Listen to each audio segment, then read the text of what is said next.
जय भोलेनाथ। स्वागत है आप सभी का बरगदेश्वर महादेव मंदिर उन्नाव के YouTube चैनल पर। आज हम अपने दैनिक प्रवचन में पद्म पुराण का पावन पाठ आरंभ कर रहे हैं। हमारा उद्देश्य है कि 18 पुराणों का ज्ञान हम रोजाना आप तक वीडियो के माध्यम से पहुंचाते रहें। हर दिन शाम 5 बजे नई वीडियो और शाम 6:30 बजे लाइव आरती दर्शन भी अवश्य देखें। चलिए भक्तिपूर्ण यात्रा की ओर बढ़ते हैं। जय भोलेनाथ। ओम श्री परमात्मने नमः। संक्षिप्त पद्म पुराण सृष्टिखंड। लक्ष्मी जी के प्रादुर्भाव की कथा, समुद्र मंथन और अमृत प्राप्ति। अध्याय 5। भीष्म जी ने कहा, मुने, मैंने तो सुना था लक्ष्मी जी क्षीर समुद्र से प्रकट हुई हैं, फिर आपने ये कैसे कहा कि वे भृगु की पत्नी ख्याति के गर्भ से उत्पन्न हुई? पुलस्त्य जी बोले, राजन, तुमने मुझसे जो प्रश्न किया है उसका उत्तर सुनो। लक्ष्मी जी के जन्म का संबंध समुद्र से है, ये बात मैंने भी ब्रह्मा जी के मुख से सुन रखी है। एक समय की बात है, दैत्यों और दानवों ने बड़ी भारी सेना लेकर देवताओं पर चढ़ाई की। उस युद्ध में दैत्यों के सामने देवता परास्त हो गए। तब इंद्र आदि संपूर्ण देवता अग्नि को आगे करके ब्रह्मा जी की शरण में गए। वहां उन्होंने अपना सारा हाल ठीक ठीक कह सुनाया। ब्रह्मा जी ने कहा, तुम लोग मेरे साथ भगवान की शरण में चलो। ये कहकर वे संपूर्ण देवताओं को साथ ले क्षीर सागर के उत्तर तट पर गए और भगवान वासुदेव को संबोधित करके बोले, विष्णु, शीघ्र उठिए और इन देवताओं का कल्याण कीजिए। आपकी सहायता न मिलने से दानव इन्हें बारंबार परास्त करते हैं।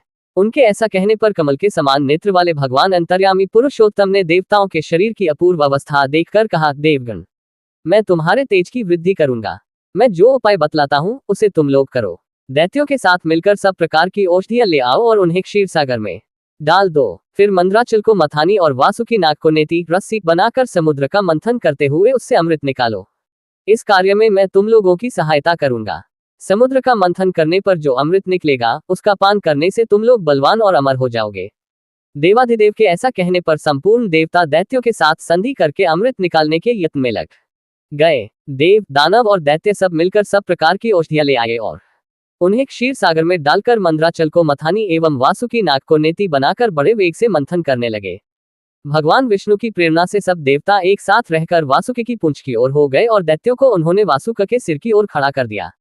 भीष्म जी, वासुक के मुख की सांस तथा विषाग्नि से झुलस जाने के कारण सब दैत्य निस्तेज हो गए। क्षीर समुद्र के बीच में ब्रह्मवेताओं में श्रेष्ठ भगवान ब्रह्मा तथा महातेजस्वी महादेव जी कच्छप रूपधारी की पीठ पर खड़े हो अपनी भुजाओं से कमल की भांति मंदराचल को पकड़े हुए थे तथा स्वयं भगवान श्रीहरि कूर्म रूप धारण करके क्षीर सागर के भीतर देवताओं और दैत्यों के बीच में स्थित थे। वे मंदराचल को अपनी पीठ पर लिए डूबने से बचाते थे। तदनंतर जब देवता और दानवों ने क्षीर समुद्र का मंथन आरंभ किया, तब पहले पहल उससे देव पूजित सुरभि कामधेनु का आविर्भाव हुआ, जो भविष्य घी दूध की उत्पत्ति का स्थान मानी गई है। तत्पश्चात वारुणी मदिरा देवी प्रकट हुई, जिसके मदभरे नेत्र घूम रहे थे। वह पग पग पर लड़खड़ाती चलती थी। उसे अपवित्र मानकर देवताओं ने त्याग दिया। तब वह असुरों के पास जाकर बोली, दानवों, मैं बल प्रदान करने वाली देवी हूँ, तुम मुझे ग्रहण करो। दैत्यों ने उसे ग्रहण कर लिया।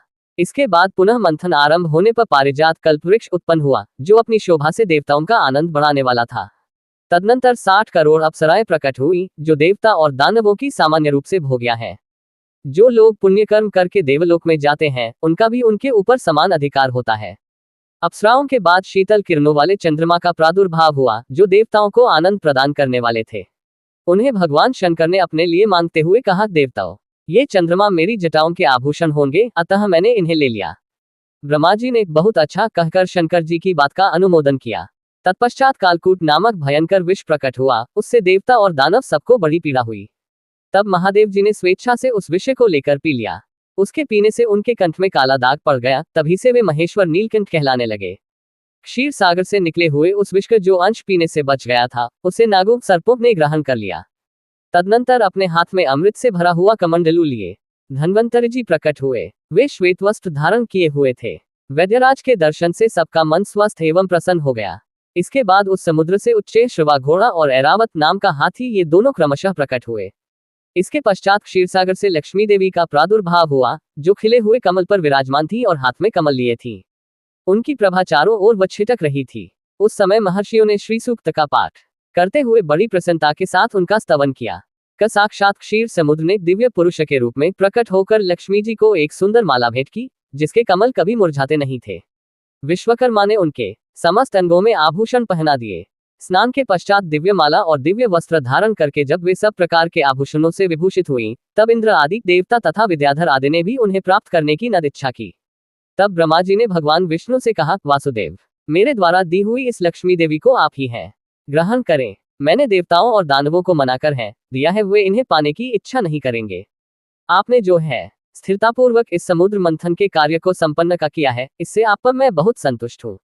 यो कहकर ब्रह्मा जी लक्ष्मी जी से बोले, देवी, तुम भगवान नए केशव के पास जाओ, मेरे दिए हुए पति को पाकर बड़ी अनंत वर्षांतक आनंद का उपभोग करो। ब्रह्मा जी के ऐसा कहने पर लक्ष्मी जी समस्त देवताओं के देखते देखते श्रीहरि के वक्षस्थल में चली गई और भगवान से बोली, देव, आप कभी मेरा परित्याग न करें। संपूर्ण जगत के प्रियतम, मैं सदा आपके आदेश का पालन करती हुई आपके वक्षस्थल में निवास करूंगी। ये कहकर लक्ष्मी जी ने कृपापूर्ण दृष्टि से देवताओं की ओर देखा, इससे उन्हें बड़ी प्रसन्नता हुई। इधर लक्ष्मी से परित्यक्त होने पर दैत्यों को बड़ा उद्वेग हुआ। उन्होंने झपटकर धन्वंतरि के हाथ से अमृत का पात्र छीन लिया। तब विष्णु ने माया से सुंदरी स्त्री का रूप धारण करके दैत्यों को लुभाया और उनके निकट जाकर कहा, यह अमृत का कमंडलू मुझे दे दो। उस त्रिभुवन सुंदरी रूपवती नारी को देखकर दैत्यों का चित्त काम के वशीभूत हो गया।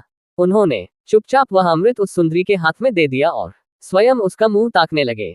दानवों से अमृत लेकर भगवान ने देवताओं को दे दिया और इंद्र आदि देवता तत्काल उस अमृत को पी गए।